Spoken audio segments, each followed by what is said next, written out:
அனைவருக்கும் வணக்கம். நான் உங்கள் மோசஸ், ஒளியல் ஜோல வாஸ்து கன்சல்டன்ட், சென்னையிலிருந்து. ஏன்னா இப்போது தை மாத பலன்கள் தான் பார்க்க போகிறோம். ஏன்னா தை மாதம், ஏன்னா தை பிறந்தா வழி பிறக்கும் அப்படின்னு சொல்லி எல்லாரும் காத்திருக்கிறோம். நிறைய பேருக்கு வழி பிறக்குது, சில பேருக்கு வழி பிறக்க மாட்டேது. ஏன் இதை பிறக்க மாட்டேது? ஏன்னா தை பிறந்தா ஏன் வழி பிறக்கணும் அப்படின்றத நம்ம யோசிக்கணும். ஏன்னா தை பிறந்தா வழி பிறக்கும் அப்படின்ற நிறைய ஆன்மீகம் சார்ந்த விஷயங்களை நிறைய யூடியூப்பில் சொல்லியிருப்பாங்க. அதுக்கு பின்னாடி இருக்க ஏதாவது ஒரு சூட்சமும் இருக்கும் இல்லையா? ஸோ அதை தான் நாம் பார்க்கணும். அதை பற்றின சின்ன ஒரு 2 நிமிஷம் பேசுவோம். அதை பார்த்துட்டு நம்ம அடுத்த ராசி பலன் என்னன்னு போகலாம். ஏன்னா தை பிறந்தா வழி பிறக்கும். ஏன்னா காலபுருஷ தத்துவத்திற்கு 10ஆம் இடத்துல சூரிய பகவான் சஞ்சரிக்கும் போது தான் தை மாதம் அப்படின்னு நம்ம சொல்கிறோம். காலபுருஷ தத்துவத்துக்கு, ராசிக்கு இல்லை, சரிங்களா? காலபுருஷ தத்துவத்துக்கு 10ஆம் இடத்துல சூரியன் சஞ்சரிக்கும் போது அதை நம்ம தை மாதம் சொல்லுவோம். ஏன்னா 10ஆம் இடம் என்பது கர்மஸ்தானம். ஸோ அப்போ இந்த தை மாதம் என்பது எதை சொல்லும் அப்படின்னா, உங்களோட கர்மங்களை எல்லாம் சரி பண்ணிட்டீங்கன்னா வழி தானாக போகிறோம். ஏன்னா 11ஆம் இடம் லாபஸ்தானம், மன மகிழ்ச்சியை குடிக்க, வெற்றியை குடிக்கக்கூடிய ஸ்தானம் தான் 11ஆம் இடம்.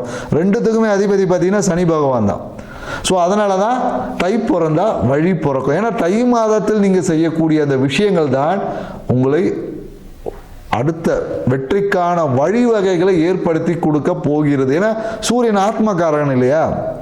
ஸோ அப்போ அந்த ஆத்மகாரகனுக்கு உண்டான அந்த கர்மங்களை எல்லாம் நிவர்த்தி செய்யும் போது, அதனால தான் நம்ம என்ன பண்ணுறோம், பழையன கழிதலும் புதியன புகுதலும் சொல்லி தை பிறந்தா போகி பண்டிகை கொண்டாடுறோம், மார்கழி கடைசி நாளில். ஸோ அப்போ தை பிறக்கும் போது புதுப்பான எல்லா விஷயமும் புதுமை, அதான் கழிவு எல்லாத்தையும் நீக்கிட்டு புதிய விஷயங்களோட தொடங்குகிறோம். நம்மளோட கர்மங்களை எல்லாத்தையும் சீர்படுத்தக்கூடிய ஒரு மாதம் தான் இந்த தை மாதம். அதனால தான் நிறைய பார்த்தீங்கன்னா விவசாயிகளுக்கு எல்லாமே விவசாயத்தான் பெரும்பாலும் தை மாதம் நம்ம சிறப்பாக கொண்டாடு. ஏன்னா கரும்பு, புது நெல், புது நாற்று அப்படின்ற மாதிரி புதுவான இப்போ தான் எல்லாமே பார்த்தீங்கன்னா அந்த அறுவடை முடிந்து அந்த புது பானையில் ஒரு பொங்கலை வச்சு பொங்கும் போது நம்மளுடைய வாழ்வில் ஐஸ்வர்யத்தை பொங்கி தரும். அதனால தான் நம்ம இந்திரனுக்கு அதை வைக்கிறோம், சூரியனுக்கு படைக்கிறோம். இந்திர பொங்கல் தான் அதுக்கு பேர், சூரிய பொங்கல் சொல்லுவாங்க. சூரியன், இந்திரன், இப்படி நிறைய.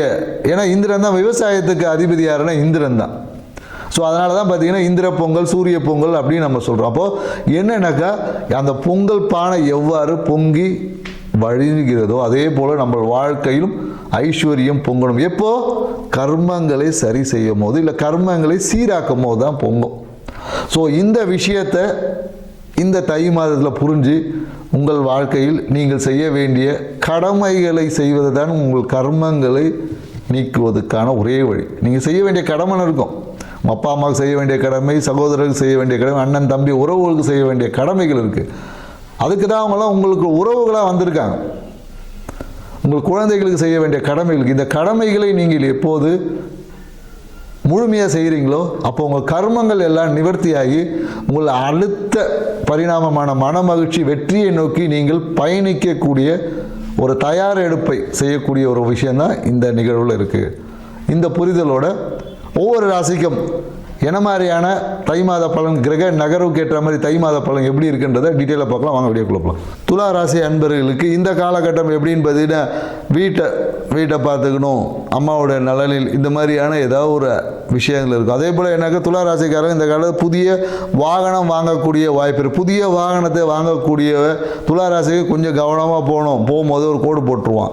ஸோ அதனால் போன உடனே நேராக எடுத்துகிட்டு போய் ஒரு திருஷ்டியை உடச்சிட்டு தான் போகணும், சரிங்களா? ஸோ உங்களுக்கு நேராக வண்டி எடுத்த உடனே நேராக கோயிலுக்கு போகிறீங்க, அங்கே பூசணிக்காய் உடைக்காமல், இல்லை நாளைக்கு உடைச்சிக்கலாம், நாளைக்கு நல்ல நாள்னு நினச்சிங்கன்னா வீட்டுக்கு போகிறதுக்குள்ளே ஒருத்தன் கோடை போட்டுருவான். ஸோ அதனால் இந்த காலகட்டத்தில் ஏன்னா வாகன யோகத்தை ஏற்படுத்தும் போது அந்த வாகனத்தில் சில கீறல்களும் வரும். ஸோ அப்போ உங்களுடைய மன மகிழ்ச்சி என்னன்னாக்கா ஒரே நாளில் பலூனில் ஊசி போட்ட மாதிரி ஆகிடும். ஸோ அதனால் கொஞ்சம் புதிய வாகனம் வாங்கும் போது கொஞ்சம் கவனம் என்பது தெரியும். அதே போல் என்னக்கா தாயாருடைய உடல்நிலையில் கொஞ்சம் கவனம் செலுத்தணும். ஏன்னா தாயாருக்கு திடீர் உபாதைகள் ஏதாவது ஒன்று ஹாஸ்பிட்டலுக்கு போகக்கூடிய சூழலுக்கு தாயார் உடல்நிலையில் கொஞ்சம் கவனம். அதே போல் என்னன்னாக்கா நிறைய இந்த காலத்தில் சொத்து சார்ந்த விஷயத்தில் பார்த்தீங்கன்னா கவர்மெண்ட்டில் ஏதோ ஒரு பட்டாவோ ஏதோ ஒன்று அப்ளை பண்ணியிருப்பேன். அப்போ அதுக்கு நீங்கள் மறைமுகமாக ஏதாவது காசை செலவழிக்கக்கூடிய சூழல், அந்த டைமில் நீங்கள் ரூல்ஸ்லாம் பேசுனீங்கன்னா கிடைக்கிற விஷயமும் நடக்காமல் போயிடும். ஸோ அதனால் அரசு சார்ந்த விஷயத்தில் கொஞ்சம் ஃப்ளெக்சிபிலிட்டியை வளர்த்துட்டு, ஏன்னா நமக்கு தேவைன்னா சில விஷயத்தை பண்ணி தான் ஆகணும், வேறு என்ன பண்ணுறது. ஸோ அதுக்காக கொஞ்சம் ஃப்ளெக்சிபிலிட்டி, ரொம்ப ஓவராக ரூல்ஸ் பேசுனா நிறைய பிரச்சனைகளை சந்திக்க வேண்டியது, கிடைக்க வேண்டிய நன்மைகளும் கிடைக்காம அதனாலே ஒரு மன அழுத்தம் உருவாகிடும். ஸோ அதனால் இந்த காலகட்டம் என்னென்னாக்கா நிறைய தடை தாமதங்கள் ஏற்படும். அந்த தடை தாமதங்களை வெற்றி அடைக்கிறது தான் உங்களோட குரு அருள். ஏன்னா குரு பார்வை துளாராசிக்கு இருக்கிறதுனால குரு பார்வையால் எல்லாம் முடியும். ஸோ அதனால் அப்பாவே குருவாக நினச்சிங்க, இல்லை அப்பாவோட ஆசீர்வாதத்தை விடுங்க, அப்பாவுக்கு ஆசைப்பட்டதை செஞ்சு விடுங்க, உங்களுக்கு எல்லாமே மகிழ்ச்சியாக மாறிடும். நன்றி, வணக்கம்.